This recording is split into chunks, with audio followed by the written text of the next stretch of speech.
నిజంగానే ఎందుకు తీసుకోవాలి కట్నం, అసలు ఎందుకు ఇవ్వాలి అసలు కట్నం? మన లైఫ్లో ఎప్పుడు కట్న కానుకలు తీసుకోకూడదు, మనం అమ్ముడు పోకూడదు. రాగాల పల్లకిలో కోయిలమ్మ రాలేదు ఈ వేళ ఎందుకమ్మా. మీరు ఫస్ట్ ఎట్లా ఆవిడ సుమలత గారిని అనుకున్నారు? ఎలా అనుకున్నారు ఆవిడని? ఎలా అనుకున్నాను, ఆవిడ 19, నాకు 35 ఏళ్ళు. ఉత్త సైకిలా మోటార్ సైకిల్ అమ్మా?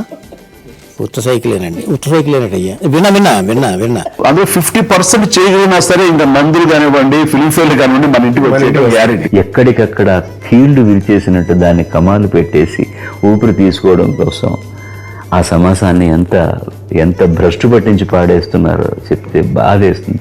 విశ్వనాథ్ గారు ఒక ఇన్స్టిట్యూషన్. ఆయన దగ్గర అందరూ నేర్చుకుని తర్ఫీదు అవ్వటం అన్నది ఒకటే మనం చేస్తాం, నేర్చుకోవటం ఒకటే. ఏవేవో పిక్చర్లు చేసాం, మధ్య మధ్యలో విశ్వనాథ్ అవన్నీ కడిగేసుకున్నట్టు అయిపోయింది నాకు. అప్కమింగ్ ఆర్టిస్ట్ గా వారి దగ్గర నాకు శుభలేఖ రావటం అనేది నా జీవితానికి శుభం. అయితే అది నిజమైతే, అదే నిజమైతే